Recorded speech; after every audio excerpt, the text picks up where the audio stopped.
Assalamualaikum warahmatullahi wabarakatuh. Halo semuanya, kembali lagi bersama aku Suci Wahyu dari kelas 2B Program Studi Pendidikan Bahasa dan Sastra Indonesia di Fakultas Keguruan dan Ilmu Pendidikan Universitas Bengkulu. Nah teman-teman, di video kali ini akan melanjutkan dari materi di video sebelumnya, yaitu bab 1 konsep dasar dalam manajemen pendidikan. Dilanjutkan dengan video ini, yaitu di bab 2 tugas dan tanggung jawab dalam manajemen pendidikan, di mana masih dalam mata kuliah yang sama, yaitu mata kuliah pengelolaan pendidikan yang diampu oleh Bapak Dr. Muhammad Kristiawan, Magister Pendidikan. Jadi teman-teman yang belum nonton di video sebelumnya, teman-teman bisa tonton terlebih dahulu ya, agar dapat lebih mudah memahami video kali ini. Video sebelumnya dapat ditonton di channel YouTube aku, atau teman-teman bisa klik link di bawah di description box. Oke, yuk kita mulai di materi tugas dan tanggung jawab dalam manajemen pendidikan.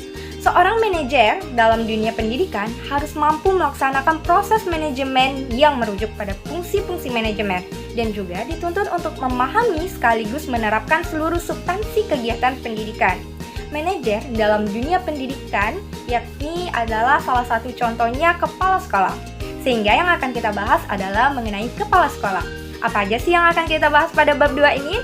Yang pertama ada konsep dasar kepala sekolah, yang kedua syarat-syarat menjadi kepala sekolah, yang ketiga ciri-ciri kepala sekolah efektif, dan yang keempat tugas dan tanggung jawab kepala sekolah, yang kelima fungsi kepala sekolah sebagai manajemen, dan yang terakhir yang keenam peran kepala sekolah. Oke, mari kita bahas materi konsep dasar kepala sekolah. Sebagai pemimpin yang mempunyai pengaruh, kepala sekolah berusaha agar nasihat, saran, dan perintahnya diikuti oleh guru-guru maupun semua orang yang ada di dalam lingkungan sekolah tersebut. Dengan demikian, ia dapat mengadakan perubahan-perubahan dalam cara bersikap, berpikir, dan tingkah laku, sehingga sekolah tersebut dapat mencapai tujuan dan visi misinya. Sebelumnya, teman-teman sudah tahu belum pengertian dari kepala sekolah? Pengertian kepala sekolah secara etimologi, kepala sekolah adalah guru yang memimpin sekolahan. Kata kepala sekolah berasal dari dua kata, yaitu kepala dan sekolah. Kata kepala dapat diartikan sebagai ketua atau pimpinan dalam suatu organisasi. Sedangkan sekolah adalah sebuah lembaga di mana terjadinya penerimaan dan pemberian penjelasan, yang artinya di sana terjadinya kegiatan belajar mengajar. Sehingga dapat disimpulkan bahwasannya kepala sekolah adalah orang yang memimpin sebuah lembaga pendidikan atau sekolah dan menggerakkannya, memengaruhi serta mendorong semua pihak yang terlibat dalam lembaga tersebut untuk mencapai tujuan bersama. Menurut Depdiknas tahun 1999, ada hal-hal yang mempengaruhi kepemimpinan kepala sekolah. Yang pertama ialah kepribadian yang kuat, yakni pribadi yang percaya diri, berani, bersemangat, murah hati, dan memiliki kepekaan sosial. Yang kedua, mampu memahami tujuan pendidikan dengan baik. Karena dengan adanya pemahaman tersebut, kepala sekolah dapat menjelaskan kepada guru, staf, murid-murid, dan pihak yang lainnya tentang strategi atau metode yang akan dicapai untuk mewujudkan tujuan atau visi misi dari sekolahan tersebut. Yang ketiga, memiliki pengetahuan yang luas tentang bidang tugasnya maupun bidang lain yang terkait. Dan yang keempat, memiliki keterampilan yang profesional, yaitu keterampilan yang terkait dengan tugasnya sebagai kepala sekolah, seperti keterampilan teknis, yaitu menyusun jadwal pengajaran, memimpin rapat, melakukan supervisi. Kemudian keterampilan hubungan kemanusiaan, yakni memotivasi, mendorong guru dan staf untuk berprestasi. Kemudian keterampilan konseptual yang mengembangkan konsep pengembangan sekolah, ada juga mengidentifikasi dan memecahkan masalah serta mengantisipasi masalah yang akan timbul dari semua kemungkinan yang ada. Oke, selanjutnya ada materi syarat-syarat menjadi kepala sekolah. Berdasarkan Surat Keputusan Menteri Pendidikan Nasional Nomor 13 Tahun 2007, syarat-syarat menjadi kepala sekolah dibagi menjadi dua, yakni kualifikasi umum dan kualifikasi khusus. Pada kualifikasi umum, kepala sekolah atau madrasah harus memiliki kualifikasi akademik sarjana S1 atau diploma 4 kependidikan atau non-kependidikan pada perguruan tinggi yang terakreditasi. Kemudian pada waktu diangkat menjadi kepala sekolah, usia maksimalnya ialah 56 tahun. Kemudian yang ketiga, memiliki pengalaman mengajar sekurang-kurangnya atau minimal 5 tahun menurut jenjang sekolah masing-masing kecuali TK atau RA, dan memiliki pengalaman mengajar sekurang-kurangnya 3 tahun. Yang keempat, memiliki pangkat serendah-rendahnya 3C bagi pegawai negeri sipil atau PNS Dan bagi non-PNS disertakan dengan kepangkatan yang dikeluarkan oleh yayasan atau lembaga yang bersangkutan. Kemudian ada kualifikasi khusus kepala sekolah atau madrasah. Pada kualifikasi khusus kepala taman kanak-kanak atau Raudatul Atfal, yakni yang pertama berstatus sebagai guru TK atau RA, yang kedua memiliki sertifikat sebagai guru TK atau RA, dan yang ketiga memiliki sertifikat kepala TK atau RA yang dikeluarkan oleh lembaga yang ditetapkan oleh pemerintah. Kemudian untuk kepala sekolah dasar SD atau MI, yang pertama berstatus sebagai guru SD atau MI, yang kedua memiliki sertifikat sebagai guru SD atau MI, dan yang ketiga memiliki sertifikat kepala SD atau MI yang dikeluarkan oleh lembaga yang ditetapkan oleh pemerintah. Begitu juga pada sekolah menengah pertama dan sekolah menengah atas, ketentuannya juga sama seperti yang telah dijelaskan. Selanjutnya ada ciri-ciri kepala sekolah efektif. Secara umum, ciri dan perilaku kepala sekolah efektif dapat dilihat dari 3 hal pokok. Yang pertama, kemampuannya berpegang kepada citra atau visi lembaga dalam menjalankan tugasnya. Yang kedua, menjadikan visi sekolah sebagai pedoman dalam mengelola dan memimpin sekolah. Dan yang ketiga, memfokuskan aktivitasnya pada pembelajaran dan kinerja guru di kelas. Kemudian ada ciri-ciri kepala sekolah efektif menurut para ahli, yakni Kusnuridlo pada tahun 2010, yakni sebagai berikut. Yang pertama, memiliki visi yang kuat tentang masa depan sekolahnya, dan ia mendorong semua staf untuk mewujudkan visi tersebut. Yang kedua, memiliki harapan yang tinggi terhadap prestasi siswa dan kinerja staf. Yang ketiga, tekun mengamati para guru di kelas dan memberikan umpan balik yang positif dan konstruktif dalam rangka memecahkan masalah dan memperbaiki pembelajaran. Yang keempat, mendorong pemanfaatan waktu secara efisien dan merancang langkah-langkah untuk meminimalisir kekacauan. Yang kelima, mampu memanfaatkan sumber-sumber material dan personil secara kreatif. Dan yang terakhir, yang keenam, memantau prestasi siswa secara individual dan kolektif, serta memanfaatkan informasi untuk mengarahkan perencanaan instruksional. Selanjutnya ada tugas dan tanggung jawab kepala sekolah. Menurut Dirawat pada tahun 1986, tugas dan tanggung jawab kepala sekolah dapat digolongkan kepada 2 bidang, antara lain sebagai berikut. Yang pertama, tugas kepala sekolah dalam bidang administrasi dapat digolongkan menjadi 6 bagian, yakni pengelolaan pengajaran, di mana dasar kegiatan dalam melaksanakan tugas pokok menjadi tujuannya. Kegiatan ini yang berhubungan dengan pengelolaan, seperti menyusun jadwal pelajaran, mengatur kegiatan penilaian, melaksanakan norma-norma kenaikan kelas, dan lain sebagainya. Kemudian selanjutnya ada pengelolaan kepegawaian, yaitu menyelenggarakan urusan-urusan yang berhubungan dengan penyeleksian, pengangkatan, kenaikan pangkat, cuti, perpindahan, dan pemberhentian anggota staf sekolah. Yang ketiga ada pengelolaan kemuritan. Dalam bidang ini yang nampak adalah perencanaan dan penyelenggaraan murid baru, pembagian murid atas tingkat-tingkat, kelas atau kelompok, perpindahan dan keluar masuknya murid. Yang keempat, pengelolaan gedung dan halaman. Pengelolaan ini menyangkut usaha-usaha perencanaan dan pengadaan, inventaris, pengaturan pemakaian pemeliharaan, rehabilitas perlengkapan, dan alat-alat material sekolah, keindahan dan kebersihan umum. Yang kelima ada pengelolaan keuangan. Dalam bidang ini menyangkut masalah-masalah urusan gaji guru dan staf sekolah, urusan penyelenggaraan otorisasi sekolah, urusan uang sekolah dan uang alat-alat murid.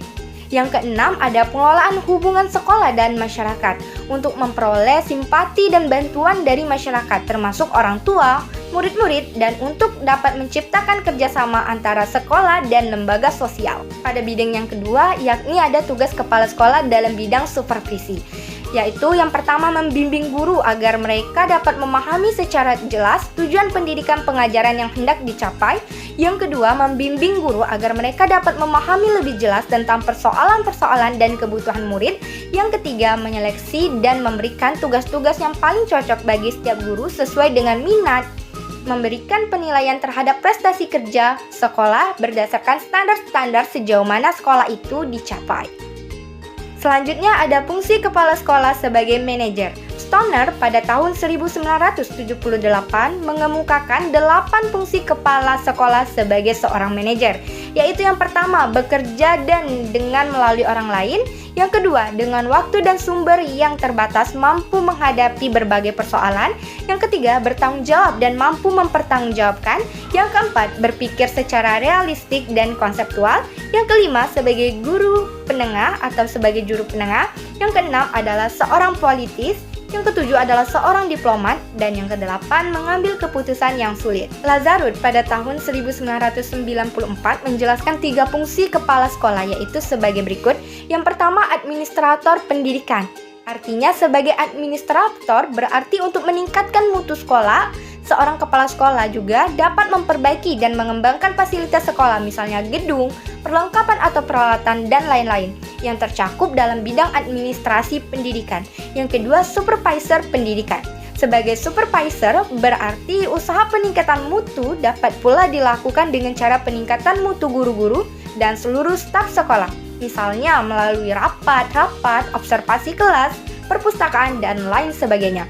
Dan yang ketiga, pemimpin pendidikan. Sebagai pemimpin pendidikan berarti peningkatan mutu akan berjalan dengan baik apabila guru dan staf bersikap terbuka, kreatif, dan memiliki semangat kerja yang tinggi. Yang ketiga, pemimpin pendidikan. Sebagai pemimpin pendidikan berarti peningkatan mutu akan berjalan dengan baik apabila guru dan staf bersikap terbuka, kreatif, dan memiliki semangat kerja yang tinggi. Suasana yang demikian tersebut ditentukan oleh bentuk dan sifat kepemimpinan yang dilakukan oleh kepala sekolah. Menurut Mulyasa pada tahun 2007, ada beberapa strategi yang dapat dilakukan kepala sekolah dalam meningkatkan profesional guru, antara lain sebagai berikut.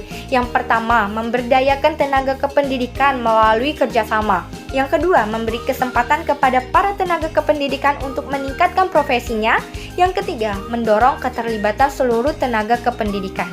Nah, dari berbagai para menurut ahli tadi, sehingga dapat disimpulkan bahwasanya tugas dan tanggung jawab kepala sekolah adalah merencanakan, mengorganisasikan, mengarahkan, mengkoordinasikan, mengawaskan, dan mengevaluasi seluruh kegiatan sekolah yang meliputi bidang proses belajar mengajar, peningkatan dan pengembangan profesional guru, administrasi kantor, administrasi siswa, administrasi pegawai, administrasi perlengkapan, administrasi keuangan, administrasi perpustakaan, dan administrasi hubungan masyarakat.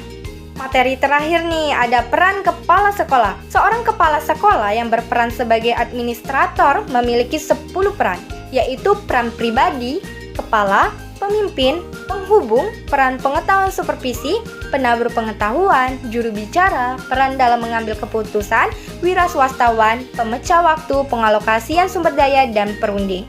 Dapat dijabarkan lagi peran kepemimpinan kepala sekolah. Yang pertama adalah kepala sekolah merupakan kunci dalam membentuk kultur sekolah. Kepala sekolah juga harus dapat membentuk budaya positif, di mana staf mampu memiliki dedikasi untuk peningkatan sekolah dan pengajaran.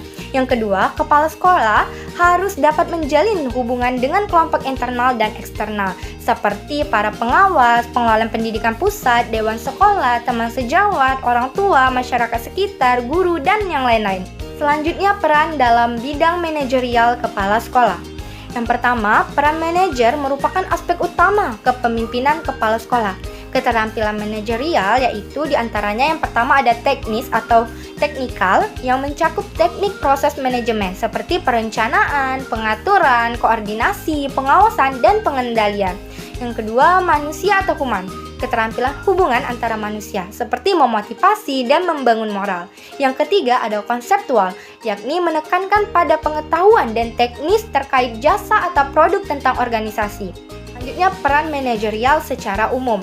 Kepala sekolah harus memimpin dari pusat, demokratis, mendelegasikan tanggung jawab, memberi kuasa, dan mengambil keputusan, serta mengembangkan usaha elaboratif yang mampu mengikat siswa, guru, dan orang tua. Hal tersebut mengandung arti bahwa pemimpin dalam segala hal hendaknya ada di tengah komponen organisasi. Yang ketiga, peran manajerial kepemimpinan untuk kepala sekolah yaitu yang pertama kepemimpinan struktural, yang kedua kepemimpinan fasilitatif, yang ketiga kepemimpinan yang mendukung, dan yang keempat kepemimpinan partisipatif. Nah, semua komponen tersebut menekankan pada keterampilan manajerial dan administrasi. Keberhasilan kepala sekolah adalah dapat memodifikasi atau menyesuaikan 4 faktor kepemimpinan sesuai kebutuhan sekolah. Selanjutnya, peran kepala sekolah di bidang yang ketiga, yakni peran kurikulum pengajaran kepala sekolah. Bidang kurikulum pengajaran hendaknya menjadi prioritas kerja utama kepala sekolah, sehingga dapat meningkatkan mutu pendidikan di sekolahnya. Ada 6 peran kepala sekolah di bidang kurikulum pengajaran. Yang pertama, menjamin kualitas pengajaran. Yang kedua, mengawasi dan mengevaluasi pengajaran.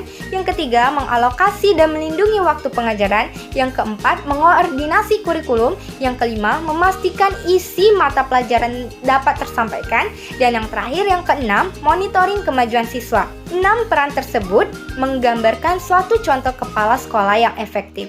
Nah teman-teman, itulah rangkaian materi dari bab 2 mengenai tugas dan tanggung jawab manajemen pendidikan. Dalam hal ini manajernya ialah kepala sekolah. Untuk teman-teman yang telah menyaksikan video ini sampai akhir, teman-teman bisa mengikuti post test yang linknya ada di description box untuk mengetahui seberapa jauh pemahaman dan penalaran teman-teman setelah menyaksikan video ini. Nah teman-teman, diharapkan melalui video ini teman-teman mampu memahami, mempelajari dengan baik, efektif, dan efisien. Untuk teman-teman yang masih bingung mengenai materi yang telah dijelaskan tadi, teman-teman bisa bertanya di kolom komentar ya. Oke, terima kasih teman-teman semuanya. Terima kasih telah menyaksikan sampai akhir. Sampai bertemu di video selanjutnya. Dan jangan lupa bantu support, like, komen, dan subscribe di channel ini. Terima kasih. Wassalamualaikum warahmatullahi wabarakatuh.